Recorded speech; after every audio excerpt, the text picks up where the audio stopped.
इस समय हम मौजूद हैं राष्ट्रीय राजधानी क्षेत्र दिल्ली के जंतर मंतर एरिया पर। यहाँ पर दूसरी बार काकरोच जनता पार्टी का शांतिपूर्ण धरना प्रदर्शन है। आज 20 जून है और 1 बजे का समय दिया गया था। जंतर मंतर भर चुका है, लेकिन अभी भी अभिजीत दीप के जो है अभी स्टेज खाली अभी नहीं आए हैं। लेकिन जो समर्थक है उनके समर्थन में यहाँ पर दूर दूर से आए हैं। जो इंसान सरकार की गलती पर चुप रहता है वह एक दीमक के समान है, जो देश को अंदर से खोखला बनाता है। ये पोस्टर लेकर एक युवा खड़े हैं। आइए इनसे बात करते हैं, ये किस तरह समर्थन देने को तैयार हैं। आप कहाँ से आए हैं? मैं आगरा। क्या नाम है आपका? मयंक पिप्पल। आगरा से आए हैं? हाँ। कब आए वहाँ से? आज सुबह आए हैं। 5:30 बजे हम ट्रेन में बैठे थे, 10 बजे करीब दिल्ली पहुँच गए। अच्छा। कुछ खाना पीना खाया, फिर हम डायरेक्ट यहीं पर आए हैं। तो आपको सोशल मीडिया से पता चला होगा कि आज 20 मैं भी चैनल है मेरा इंस्टाग्राम पर, मैं भी वीडियोस बनाता हूँ पॉलिटिकल। अच्छा, तो अभी क्या सोच कर यहाँ आए हैं? मुझे ये जो पेपर लीक हो रहे हैं ये बहुत ही गलत हो रहा है बच्चों के फ्यूचर के साथ। जो बच्चे दिन रात तैयारी करते हैं, दिन रात एक कर देते हैं तैयारी करने में, और पेपर लीक हो जाता है कुछ अमीर बच्चों के चक्कर में। जो पेपर लीक हो जाता है, जो अमीर बच्चे पेपर खरीद लेते हैं, जो गरीब का बच्चा वो मेहनत करके करता है, उनकी मेहनत वो वेस्ट हो जाती है जो पेपर लीक होता है। हमें बस यही चाहिए, पेपर लीक होना बंद हो जाए बिल्कुल। धर्मेंद्र प्रधान रेजिग्नेशन दो, हमें ये चाहिए। अच्छा, मान लो इस्तीफ़ा दे भी देते हैं, लेकिन मीडिया में खबरें नहीं आती हैं कि पेपर लीक की खबरें नहीं आती हैं। अंदर अंदर होगा तब क्या करेंगे आप? जब कैसे जानेंगे आप? अगर जो अभी जिसको जो लीक कराना होगा 10-20 को तो निकाल देगा, तब कैसे क्या करेंगे? फुल प्रूफ गारंटी क्या है? ये हम इसमें इसी अगर हमको पता चलता है तो हम प्रोटेस्ट करते हैं, अगर नहीं पता चलेगा तो हम कैसे कर सकते हैं? इसके लिए अगर हम कोई कदम उठा रहे हैं तो उसका पहले हमारे पास प्रूफ होना चाहिए। जैसे कि अब हम प्रोटेस्ट कर रहे हैं, हमारे पास प्रूफ है कि पेपर लीक हुआ है। अगर हमारे पास अगर कोई प्रूफ नहीं होता तो हम नहीं कर पाते प्रोटेस्ट। हम सरकार को बता सकते हैं कि हमारे पास मुद्दा है, इसीलिए हम प्रोटेस्ट कर रहे हैं। अगर मुद्दा नहीं होता तो हम प्रोटेस्ट नहीं करते। मेरा सवाल वही एक बार फिर से है कि जो लीक का सामने आ जाता मैटर, उस पर तो जनता इकट्ठा हो जाती है, लेकिन जो अंदर से होता है उसका क्या?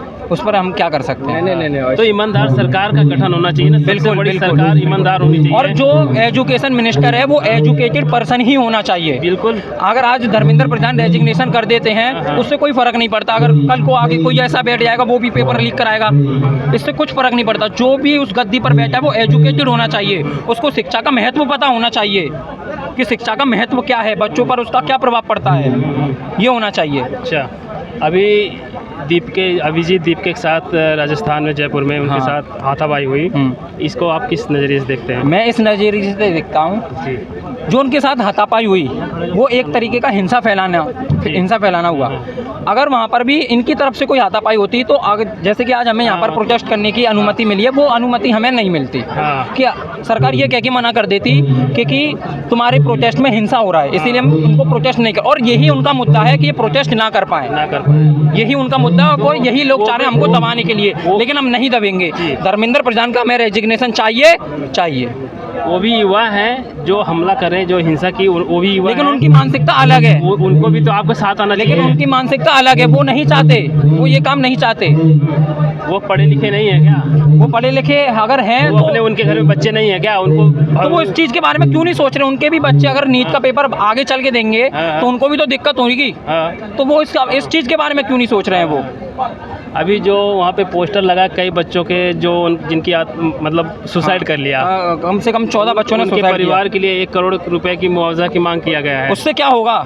पैसा क्या है? बच्चा ही नहीं रहा तो पैसे का क्या होगा? वो तो है। वो तो पैसा नौकरी करके कमा लेता, कोई बच्चा डॉक्टर बनता, कोई बच्चा उससे ज़्यादा डेंटिस्ट बनता, उससे ज़्यादा कमाता। बिल्कुल। ये बच्चा मर गया, अब उसका पैसा दे रहे हैं आप, ये कौन सी बात होती है? अच्छा, पेपर लीक रोको अगर चाहिए तो हमें क्या चाहिए? पेपर लीक रोकना चाहिए। पैसों से क्या हो रहा है? अच्छा, तो 22 लाख लोग इस एग्जाम में बैठे हैं। बिल्कुल। आगे दिन पे दिन जनसंख्या बढ़ेगी और लोग बैठेंगे, और क्या? तो क्या ये सुसाइड का केस कभी रुकेगा? अगर ये पेपर लीक होता रहेगा तो सुसाइड नहीं रुकेगा, क्योंकि बच्चे दिन रात मेहनत करते हैं और पेपर लीक हो जाता है तो बच्चे पर प्रेशर आता है कि हमने इतनी मेहनत करी, घर वाले इतने परेशान हैं। और आप ये समझिए, हर बच्चा अमीर नहीं होता, हर बच्चा अपनी आर्थिक स्थिति से संभव नहीं होता। कोई लोन लेके पढ़ता है, अगर वो टेंशन में, बिल्कुल, अगर कोई कोचिंग की फीस अपनी लोन लेके देता है, कोई मेहनत करता है, किसी के दिन रात माता पिता दिन रात मेहनत करते हैं और पेपर लीक हो जाए वो सारी मेहनत वेस्ट हो जाती है। इस चीज़ का मुआवजा कौन भरेगा? 1 करोड़ रुपए से मुआवजा हो जाएगा? ये सब हो जाएगा 1 करोड़ रुपए से? कभी गरीब के अलावा कई बार देखा गया अमीरों के बच्चे भी सुसाइड कर लेते हैं। बिल्कुल कर लेते क्या हैं, वजह है? उनके भी दिमाग में प्रेशर होता है। प्रेशर कौन देता है, कहाँ से आता ये है सर pressure? ये पेपर लीक उनके पास अच्छा, प्रेशर पेपर लीक के अलावा भी हो जाता है, एग्जाम में फेल हो गए, पढ़ाई क्या, बिल्कुल बर्बाद। बिल्कुल। तो क्या एजुकेशन सिस्टम में कोई ऐसी नहीं, बात बच्चों है को नहीं, एजुकेशन सिस्टम ही हमारा खराब है? बच्चों को इस चीज़ की भी शिक्षा देनी चाहिए। अगर फेल होते हैं तो कोई इशू नहीं है, आगे चल के हमें और वर्क हार्ड करना पड़ेगा। हमें ये चीज़ भी सिखानी चाहिए। यहाँ कहीं ना कहीं इस देश के एजुकेशन सिस्टम में ही कमी है, बच्चों को शुरू से एजुकेशन सिस्टम में ही कमी है। मैंने कल देखा एनसीईआरटी की बुक में एक क्या कहते हैं इंडस वैली की मूर्ति है, स्टैचू है, पहना दिया। उस कपड़ा नहीं पहनती थी, मतलब पहले की औरतें कपड़े नहीं पहनती थी, तो वो स्टैचू दर्शाता है कि पहले की औरतें कैसे रहती थी पहले के बट इन्होंने क्या करा कि उसको सूट पहना दिया। अब बच्चे देखेंगे तो वो सोचेंगे कि पहले की औरतें सूट पहनती थी, बट उन्हें क्या पता कि पहले नेकेड रहती थी औरतें। और ये हमारे देश का कल्चर था, पहले इतना वो नहीं था जितना आज है। ये पहले वो मूर्ति निकली है, मूर्ति को देखकर हम उसकी सिटीजन वैल्यू को नहीं पता कर सकते वो लोग कैसे रहते थे। वो 5,500 साल पुरानी मूर्ति है वो, तो वो बहुत पुरानी मूर्ति है, यानी कि वो दर्शाती है कि मतलब इस बात की गारंटी नहीं है ना कि वहाँ पे कपड़े नहीं। तो इस बात का क्या प्रूफ है कि वो सूट पहनती थी पहले? और अगर सूट पहना भी दिया तो क्या आपत्ति आनी चाहिए इस बात? प्रूफ क्या है कि सूट पहनती थी पहले? पहना दिया तो क्या, अगर उस चीज़ का प्रूफ नहीं है तो उस चीज़ का प्रूफ भी तो बताओ। अगर नहीं दोनों चीज़ों का प्रूफ नहीं है ना। मेरा सवाल ये है कि मान लो वो नेकड ही रहते थे, ठीक है, वर्तमान में अगर कपड़े पहना दिया तो क्या आपत्ति है? आपत्ति बताइए। आपत्ति ये है कि जो रियलिटी है वही तो दिखाएंगे बच्चों को। बच्चों को ये क्यों दिखाना कि जो चीज़ पहले थी ही नहीं, वो क्यों दिखाना कि वो चीज़ अब है, मतलब पहले थी। जो अगर उसमें लिख कर बता दिया जाए कि ऐसे रहते थे और कपड़ा पहना दिया जाए तो नहीं, ऐसे कुछ नहीं है। उस बच्चे ना, आपको नहीं लगेगा कि नाबालिग बच्चों को इस तरह के अश्लील दिखाना? उसमें कुछ अश्लील नहीं है। अश्लील नहीं है। आप एजुकेशन सिस्टम का काम ही ये है बच्चों को ट्रू शिक्षा देना, सच्ची शिक्षा देना, ना कि झूठ फैलाना। अच्छा, एजुकेशन का यही काम है। आप ये मानते हैं कि जैसे मूर्ति थी उसी तरह उसको प्रिंट किया जाए? बिल्कुल, उसकी ऐसा कुछ इतना दिख भी नहीं रहा है। अच्छा, वो एक मूर्ति है, इसमें इतना साफ भी नहीं दिख रहा है, कोई पार्ट अपना बॉडी मैंने देखी काफी सारी मंदिर में ब्लर के बारे में क्या ख्याल है? ब्लर कर दिया जाए, कुछ ऐसा आपके मन में ख्याल? हाँ, थोड़ा ब्लर करके हो सकता है, लेकिन ये नहीं है कि तुम सूट पहना दो, क्योंकि ब्लाउज करके बिल्कुल दिखाना, ब्लाउज जैसी चीज भी है, वो भी क्या कहते हैं हमारे अंग्रेजों के टाइम में उसका इजाद हुआ है। पहले ब्लाउज भी नहीं होते थे, पहले खाली साड़ी एक पीस होता था जो औरतें पहनती थी, ठीक है, और वही चीज़ पहले औरतें पहनती थी। लेकिन क्या हुआ कि कोई औरत थी, मेरे को उनका नाम याद नहीं है, फिर उन्होंने क्या कहते हैं ब्लाउज का आविष्कार किया, तब जाके औरतों ने ब्लाउज पहनना स्टार्ट करा। ये ज़्यादा पुरानी बात नहीं है। आप एनसीईआरटी की बात कर रहे हैं तो आप क्या मांग करते हैं उससे कि शिक्षा व्यवस्था में क्या बदलाव होना चाहिए? शिक्षा व्यवस्था में उसकी पहले तो सिक्योरिटी अच्छी होनी चाहिए। 19 साल के 18 साल के मेरी एज के बच्चे उसको हैक कर रहे हैं और क्या कहते हैं वो दिखा रहे हैं कि तुम्हारे सिस्टम में कितने लूप होल्स हैं, कितनी तुम्हारा सिस्टम खोखला हो रखा है।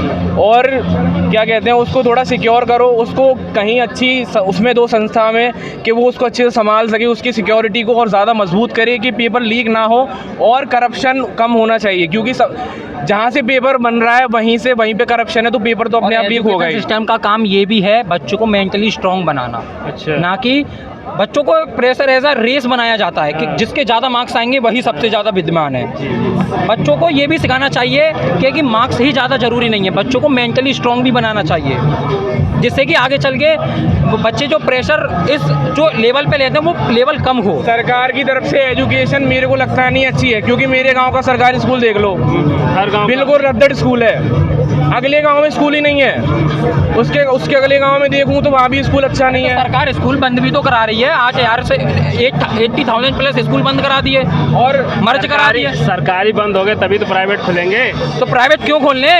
प्राइवेट से सरकार को फायदा हो रहा है। मैं गायत्री पब्लिक स्कूल से पढ़ा हूँ, 3rd क्लास में 5,000 की क्लास आती थी मेरी, 5,000 रुपए की बुक्स आती थी 3rd क्लास में। आज भी आ रही है, आज भी आ रही है। कोई गरीब का बच्चा अफोर्ड कर लेगा पाएगा? तो ऐसा क्यों? अब आप बोल रहे हैं तो फिर बच्चा सरकारी में ही तो जाएगा, और सरकारी इस कैपेबल है नहीं जो बच्चों को पढ़ा लिखा दे।